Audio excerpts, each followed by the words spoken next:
Bon alors, le séquençage, il s'agit donc d'identifier la séquence, c'est-à-dire identifier toutes les bases d'une séquence, de la base numéro 1 à la dernière, les unes derrière les autres, avec un maximum de précision, d'accord, sans hésitation. Alors, la technique historique, c'est ce qu'on appelle la technique de Sanger. Elle est encore utilisée dans les petits séquenceurs de ville, on va dire, que vous pouvez trouver encore en ville, dans des petits laboratoires. Maintenant, les laboratoires qui font du séquençage à haut débit n'utilisent plus cette technique de Sanger, même si le principe est quand même un peu le même, on va dire, mais ils utilisent des systèmes qu'on appelle par shotgun. Les séquenceurs de dernière génération ne fonctionnent pas comme ça, mais ça ne va pas être l'objet de mon cours. Moi, je vais m'en tenir au cours traditionnel, tel qu'il est expliqué qu'il est au programme, c'est-à-dire il faut vous présenter la technique de Sanger avec la technique traditionnelle et la technique avec fluorophore. Voilà. Qui est toujours une technique d'actualité, mais qui ne permet pas de séquencer de très grandes longueurs d'ADN, contrairement aux séquenceurs haut débit actuels. Alors, la technique de Sanger, elle repose sur l'utilisation de 10-désoxynucléotides. 10-désoxyribonucléotides. Alors, vous avez un exemple ici. Donc, vous connaissez la cytosine. Alors, levez la main si vous voulez intervenir, parce que sinon, on vous entend trop.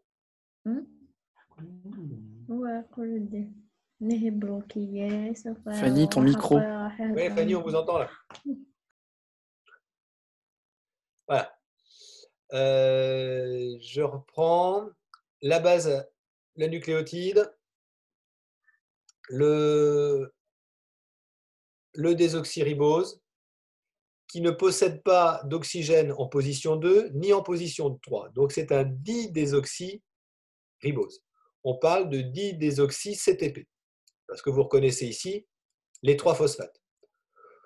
Vous devez connaître la formule d'un nucléotide. Vous vous souvenez, vous ne devez pas connaître la formule de la base, mais vous devez connaître la formule du ribose, du désoxyribose et aussi du di-désoxyribose et les 3 phosphates. Alors, là, sous les yeux, vous avez aussi un nucléotide marqué au soufre 35. C'est historiquement le type de molécule qu'on utilisait quand on a développé les techniques de séquençage originales dans les années 1980. Donc dans les années 1980 jusque dans les années 2000, on utilisait ce type de séquençage. Puis après, dans les années 2000, les fluorophores ont fait leur apparition. Et puis après, depuis les années 2010, on utilise des séquenceurs haut débit donc, qui remplacent tout ça. Je pourrais vous envoyer des liens sur des vidéos sur les séquenceurs haut débit.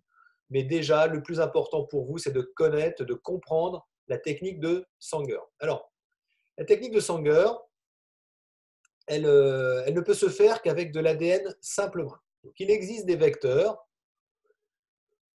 plasmidiques qui, sous certains inducteurs, peuvent donner des simples brins. Vous vous souvenez, le FAGM13 notamment, il a un promoteur qui s'appelle le promoteur, l'origine de réplication F1 ORI. C'est une origine de réplication qui permet, quand elle est activée, de produire de l'ADN de manière simple brun. Donc, vous imaginez un plasmide comme PUC18 équipé du facteur F1 ORI. Dans certaines conditions que je n'ai pas en tête ici, vous pouvez dupliquer votre ADN au niveau sous forme simple brun. Voilà, c'est ce que vous avez ici. Donc, vous imaginez de l'ADN de manière simple brun. Hein. Si l'ADN est de forme double brun, ça rend délicat le séquençage, parce que vous avez un brun puis ils sont complémentaires. Alors, par contre, si vous avez de l'ADN sous format simple brun, vous pouvez utiliser des sondes, des sondes marquées. Alors, à l'origine, c'est des sondes qui étaient marquées radioactivement. Vous voyez ici le symbole radioactif. Hein. vous utilisez une sonde, une amorce, excusez-moi, une amorce à partir de laquelle l'ADN polymérase peut travailler. Donc là, on parle bien d'ADN polymérase et pas d'ARN polymérase. Cet ADN polymérase peut reconnaître l'amorce hybridée à sa séquence complémentaire et elle peut polymériser. Alors regardez bien, toute la subtilité de la technique de Sanger, c'est de travailler dans 4 tubes différents. Donc, premièrement, important, on travaille avec de l'ADN simple brin, uniquement. Voilà. Et en quantité suffisante. Ça veut dire une bonne quantité d'ADN. Pourquoi? Parce qu'ensuite, vous allez utiliser des amorces, donc de l'ADN, une amorce marquée, OK? Vous allez utiliser aussi 4 tubes, chacun contenant les 4 DNTP plus 1 DDNTP. C'est ce qui est représenté sous vos yeux. Donc, comprenez bien, on a de l'ADN simple brin, on a une amorce marquée en quantité suffisante, de l'ADN simple brin en quantité suffisante, produit de clonage, et puis 4 tubes, chacun contenant 4 DNTP et 1 DDNTP. Alors, voilà, on y est là. Vous avez les 4 tubes. Un tube qu'on va appeler un tube T, un tube C, un tube A et un tube G. J'efface les dessins. Alors, dans mon tube T, qu'est-ce qui va se passer? Dans mon tube T, l'ADN polymérase polymérise normalement. OK? Il se trouve que quand elle va rencontrer un DDTTP, dans le tube T, il y a du DDTP, eh bien, elle va s'arrêter. Vous comprenez bien que quand vous fixez un didésoxynucléotide qui ne possède pas d'oxygène, pas d'OH donc en 3', eh bien, il n'y a pas possibilité d'établir une liaison phosphoester à ce niveau-là, puisqu'il n'y a plus d'oxygène, il n'y a plus de fonction OH. La liaison phosphoester, ça se fait toujours entre un phosphate et une fonction alcool. Voilà, une fonction hydroxyle. Donc, notre polymérase, dans le tube T, je récapitule. Regardez bien la flèche ici. Elle a du A, donc elle va mettre un T en face du A. Elle va piocher un DTTP normal, elle va le placer en face le A. En face le T, elle va mettre un A. En face le A, elle va mettre un T. En face le G, elle va mettre un C, et ainsi de suite. Mais, par exemple, sur ce T-là, eh bien, elle ne va pas mettre un… Pardon, excusez-moi. En face le A, elle ne pourra pas mettre de T parce qu'elle aura fixé un… Je reprends. Excusez-moi. Devant, donc l'amorce, c'est CAG. En face le A, elle va placer un T. OK. Si c'est un T normal, elle pourra continuer. Si c'est un didésoxythymidine, elle va s'arrêter là. Donc, on aura dans le tube T tous les brins complémentaires qui se terminent par un T de toutes les longueurs possibles. Donc là, dans l'exemple que je vous ai présenté ici, eh bien, il va y avoir ce petit brin ici, là. Là. Il peut y avoir aussi celui-là, parce qu'elle aura, au lieu de piocher un DDT, elle va piocher un DT normal, puis un A, puis un DD timidine. Donc elle va s'arrêter. OK. Et elle peut progresser comme ça à ce bras-là. Une question? Non? Ça va? Moi. Oui? Je vous écoute, Nawel. Oui, c'est En ça, fait, c'est Nawel. oui, c'est moi. En fait, en gros, c'est juste à partir du moment où elle n'a pas de DD nucléotide qu'en gros, elle s'arrête pas. Voilà. Alors, regardez, dans chaque tube, vous avez des nucléotides normaux. comme quand vous faites une PCR, tout simplement. Hein, vous avez des DNTP normaux. Puis, dans chacun des tubes, dans le tube T, vous allez avoir du DD-TTP, dans le tube C, du DD-CTP, et ainsi de suite, dans le A et dans le G. Donc, en fait, si on prend le cas, par exemple, du C, ici, l'amorce, ne tenez pas compte de ça, ne tenez pas compte de ce schéma-là, là, c'est une erreur. L'amorce, elle est CAG. OK? Donc l'amorce CAG ici. Dans le tube C, toutes les thymines sont normales. Donc elle va faire le T, en face le A, elle va mettre un T, en face le T, elle va mettre un A, en face le A, elle va mettre un T, puis là, vous avez un G. Donc en face le G, où elle pioche une cytosine normale, et dans ce cas-là, elle continue, ou elle pioche une DD-CTP, dans ce cas-là, elle s'arrête. Et ça donne ce petit brin-là. Ça peut donner ce petit brin-là après. D'accord? Et ainsi de suite. C'est la même chose dans tous ces tubes. Est-ce que j'ai répondu à votre question, Nawel? Alors, vous Oui, c'est allez… bien répondu. Mais du coup, dans le troisième tube, vu Ouais, que, vu que l'amorce c'est AG, oui, ah oui, voilà, c'est bon, vous avez effacé. voilà. Là, c'est bon. Ils ont fait une erreur. Ils ont fait une erreur. Je n'avais pas vu. Il faudrait que je l'efface. Ils ont fait une erreur. L'amorce, c'est CAG. Donc, Et dans le voilà. dernier aussi, du coup. Ben non, c'est juste là dans le dernier. Ah non, parce que le G, c'est un DG, c'est un DGTP. Donc ça continue dans tous les cas. Ah oui, Ça oui, oui, ça continue continue, jusqu'au effectivement. Oui, ça jusqu'au- continue. Vous avez raison. Il y a une erreur là aussi. Voilà. Ça peut former que ça. Exactement. Ça va jusqu'au G. Là, l'amorce, elle est toujours présente. Elle est toujours présente, l'amorce. Elle est là. Elle est là. Voilà. Et ainsi de suite. D'accord? Ouais, j'avais pas repéré. Bon, voilà le principe. Alors, ensuite, dans la méthode historique, tout ça, ça se passe dans des tubes, des petits tubes Eppendorf. Eh bien, le contenu de chaque tube, vous le mettez sur gel. Alors, c'est des gels particuliers. Hein. C'est des gels de polyacrylamide.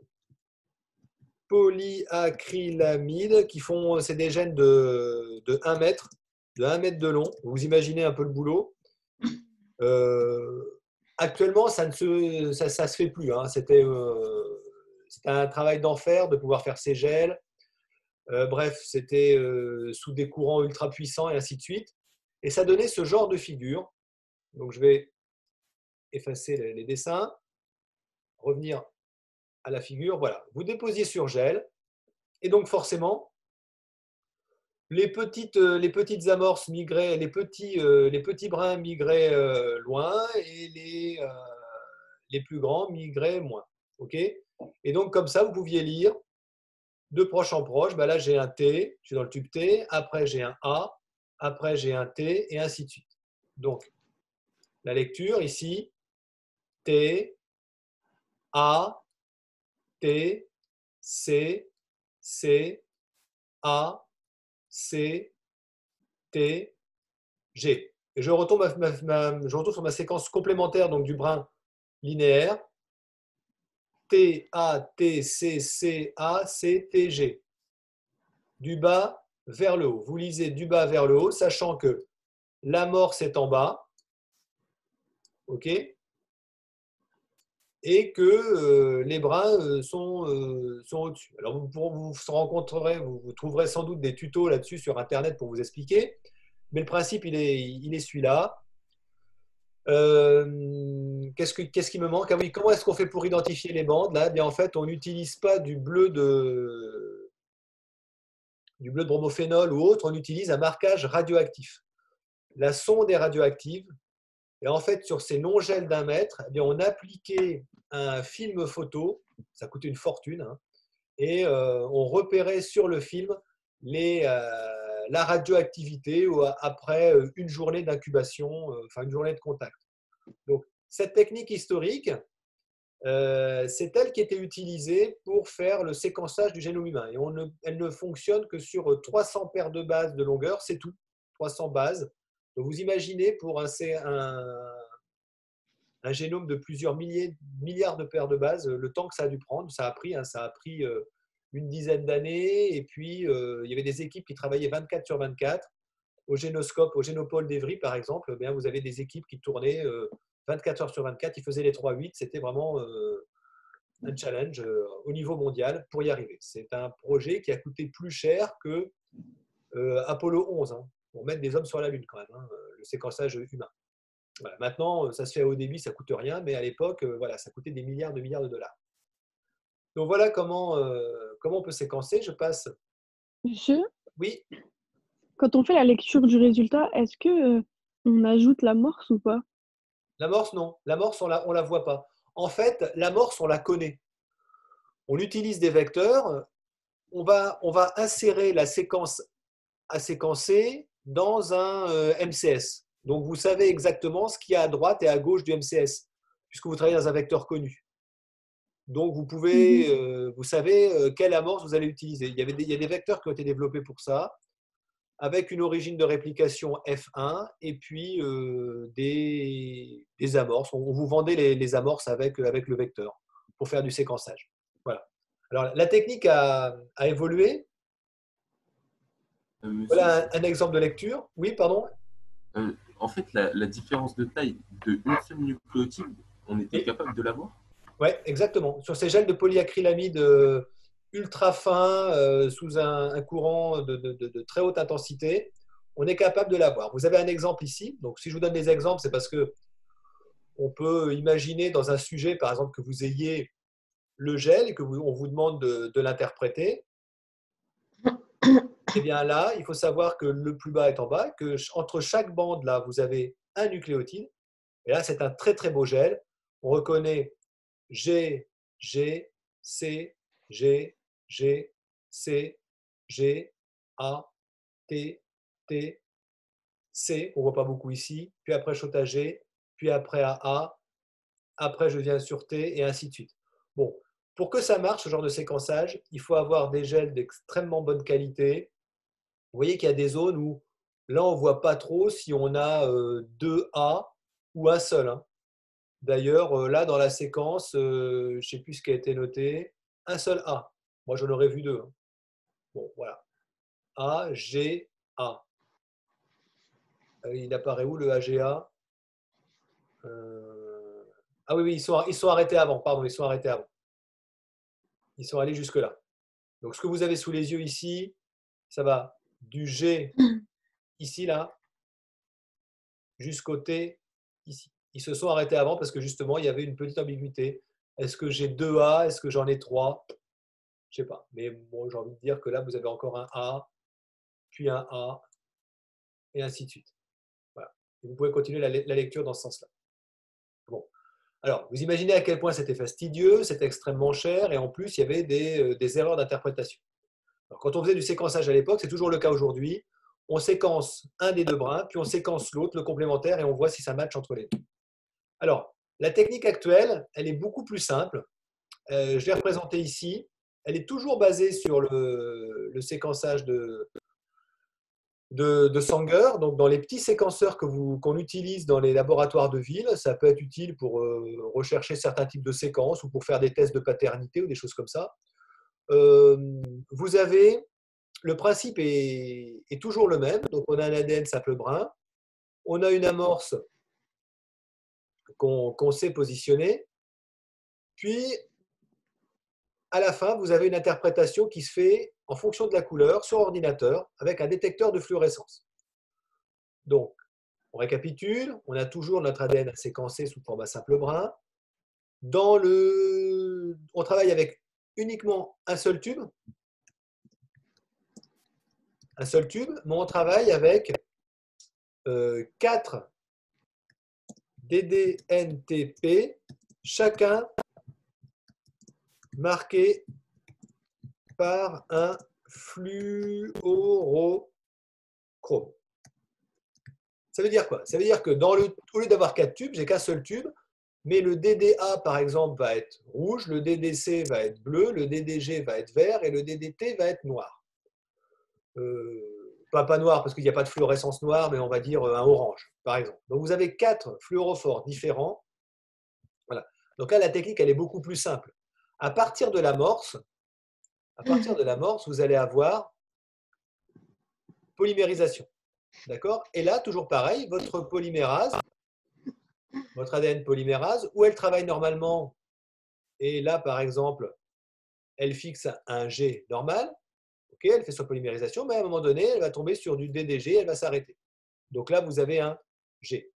Puis le coup d'après, elle va s'arrêter sur un A. Puis le coup d'après, sur un C. Sur un C. Sur un G. Sur un G. Sur un T. Et là, vous avez la séquence suivante.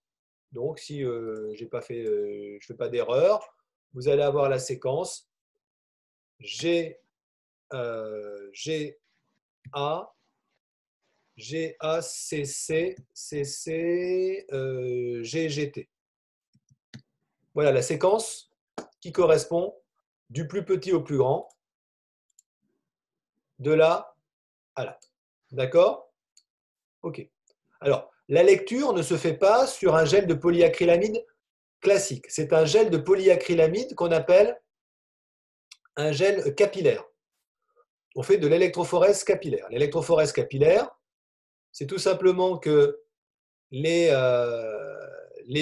fragments d'ADN produits, qui sont simples brins, vont passer à travers un tube très très fin qui permet de les concentrer, d'accord? Alors c'est un gel de polyacrylamide, mais dans lequel on a rajouté des composés qui font que ça améliore encore la séparation des brins. Et puis à un moment donné, à l'extrémité de ce gel, vous avez un détecteur de fluorescence. Le détecteur de fluorescence qui va donner des pics comme ça de fluorescence. Et bien là, on voit un G, puis un A, puis un C, un C, un G, un G et un T. C'est la séquence que je vous ai montrée tout à l'heure. G, A, C, C, G, G, T. D'accord? Voilà, un principe finalement beaucoup plus simple que la technique de Sanger historique. Il y a un sujet il y a 2 ans, je crois, qui est tombé, où on devait pas discuter, mais on vous demandait d'interpréter ce genre de figure. Voilà. Donc c'est en général, c'est ce qu'il y a de plus courant dans les lectures de séquences. Voilà. C'était pas du tout compliqué, hein. D'accord? Mais il faut avoir vu la technique avant, il faut l'avoir comprise parce que on peut vous poser des questions sur les dits désoxynucléotides, qu'est-ce que c'est, pourquoi on les utilise, qu'est-ce qui fait leur intérêt, à quoi sert l'amorce, pourquoi on utilise des fluorophores. Voilà. Donc tout ça, c'est expliqué dans le cours. Est-ce que vous avez des exemples de lecture? Ah ben non, zut, je ne vous ai pas donné d'exemple de gel ici. Ouais, ça manque un peu. Alors, je terminais mon cours par d'autres techniques de séquençage, qui sont les techniques, par exemple, de pyroséquençage, dans lequel, à chaque fois que vous avez un nucléotide qui est associé, eh bien vous avez une réaction chimique qui produit de l'ATP, qui va activer la luciférase. Donc, à chaque fois que la polymérase accroche une base, elle produit une lumière. Et comme vous rincez à chaque fois le milieu réactionnel, vous arrivez à savoir si vous obtenez une lumière quand vous apportez du A ou du C ou du T ou du G. Et à chaque fois que vous avez une lumière, en fonction de la base que vous avez ajoutée, eh bien, le pyroséquenceur est capable de vous dire ben, j'avais un A, puis 1, 2, 3, 4 G, puis un T, puis rien du tout, puis 2 G, puis un C, puis 3 T, et ainsi de suite. Vous voyez, le pyroséquenceur, il ajoute à chaque fois un A, puis du G, puis du T, puis du C, puis du A, puis du G, puis du T, toujours dans le même sens. OK? Et il regarde s'il y a un signal ou pas. S'il y a un pic, ça veut dire que vous avez une thymidine qui a été associée. Si le pic fait 2 fois la taille, c'est que vous avez 2 thymidines, 3 fois, il y a 3 thymidines, 4 fois, 4 thymidines. OK? Et ça peut être plus que ça encore. OK? À la suite? Oui, à la suite. Voilà. Donc, voilà. Voilà, c'est le cas de la séquence ici. Vous avez A, G, G, G, G, T, G, G, C, T, T, T, G, G, G, G, T, T, et ainsi de suite. Parce que la méthode est un peu différente. Il va, la sonde, la séquence, le brin d'ADN à séquencer, il est accroché. Voilà, c'est ça que je voulais vous dire. Il est accroché à une phase solide. OK? La polymérase travaille à partir de ça. Donc là, elle polymérise à partir de l'extrémité. Elle va se rapprocher de la base. Et à chaque fois que vous lui ajoutez un nucléotide, par exemple ici, un DATP, si elle arrive à le fixer, il va y avoir une lumière. Si elle en fixe 2, il va y avoir 2 fois plus de lumière. Si elle en fixe 3, il y aura 3 fois plus de lumière. D'accord? Donc voilà le principe. C'est aussi à partir de ça que se font maintenant les séquenceurs haut débit, même si ce n'est pas tout à fait la même technique, mais on travaille sur phase solide. Les séquences sont fixées sur un support et à partir de là, les polymérases travaillent. Bon. Le cours d'aujourd'hui, c'était sur la méthode de Sanger, donc je m'en tiens à la méthode de Sanger. Voilà. Ça, c'était juste une ouverture, on va dire, sur les techniques à pyroséquençage. Ah, voilà. Et puis, vous montrer que vous avez aussi des séquenceurs qui sont sur phase fixe, qu'on appelle des gene chips, des genres de puces qui vous permettent de séquencer. Bon, voilà, c'est le système Affymetrix. Voilà pour le cours. J'arrête l'enregistrement, sauf si vous avez des questions là-dessus. Comment la lumière est dégagée? Enfin, pourquoi il y a une lumière qui est dégagée si jamais il y a tel ou tel acide aminé qui Telle base nucléotide. Dans le cas du pyroséquençage, eh bien, parce que vous avez dans votre réactif, donc ça se travaille c'est dans un tube ou à la surface, pas dans un tube, pardon, à la surface de la puce, vous allez avoir, c'est des automatiques, c'est des robots qui travaillent. Hein. Le robot va d'abord envoyer de l'ATP. Dans la solution, dans le milieu réactionnel, vous avez une ATP sulfurylase. Quand un DATP est fixé, vous avez un A qui est fixé sur l'ADN, puis vous avez un PPI qui est relargué. Ce PPI, il va être pris en charge par l'ATP sulfurylase qui va produire de l'ATP. Quand elle reconnaît un PPI, elle libère un ATP. Cet ATP va activer la luciférase qui va produire de la lumière. Donc c'est un peu compliqué. C'est-à-dire que vous avez un nucléotide qui est fixé, un PPI qui est libéré. Ce PPI est pris en charge par l'ATP sulfurylase qui va libérer un ATP. Cet ATP va activer la luciférase qui va produire un flash lumineux. Et ce sont ces flashs lumineux que vous voyez en bas. En fait, c'est ultra précis quand même.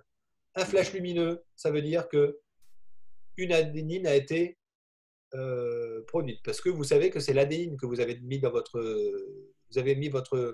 votre séquence au contact d'un bain d'adénine, de DATP. Puis vous rincez tout ça et vous rajoutez un milieu réactionnel avec une nouvelle base. Par exemple, une thymine. Ici, vous voyez, non, pardon, une guanine. D'abord, vous avez fait le test avec du A. Il y a eu un signal. Puis avec la guanine, là, vous avez 4 flashs lumineux. Donc, ça veut dire que vous avez 4G. Puis vous rincez tout, vous rajoutez du T. Et là, à nouveau, un flash lumineux, ça veut dire qu'il y a du T. Vous rincez tout, vous rajoutez de la cytosine. Pas de flash lumineux, ça veut dire qu'il n'y a pas de cytosine. Vous rincez tout, vous rajoutez de l'adénine. Il n'y a pas de flash lumineux, donc ça veut dire qu'il n'y a pas d'adénine, et ainsi de suite. Donc, est-ce que ça va Est-ce que ça vous explique le principe, Louis? Oui, oui, mais c'est pas plus long même, parce que le temps de faire un rinçage et ça pour toutes les bases. Si, c'est long, mais en fait, vous travaillez déjà, c'est des robots qui font ça, ce n'est pas des humains, c'est sur des puces. Le travail humain, il s'est fait en amont, c'est-à-dire que vous avez isolé là-bas la séquence nucléique, vous l'avez splitté, c'est-à-dire que vous l'avez cassé en petits morceaux, et chacun de ces morceaux, vous l'avez fixé sur une puce.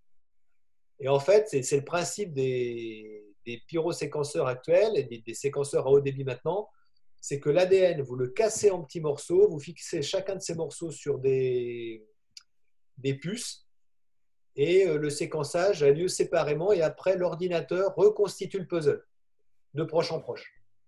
Voilà. Voilà. Donc, je ne vais pas rentrer dans le détail parce que ça m'emmènerait trop loin. Je préfère arrêter la vidéo là pour que vous n'ayez que des connaissances sur le séquençage de Sanger. C'est cette technique-là qu'on vous demande de connaître et sur lesquelles je vais vous donner un TD. Voilà.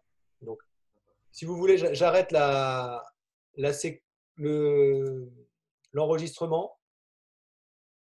Sinon, ce sera trop long. Donc, j'arrête l'enregistrement. On va reprendre les explications après.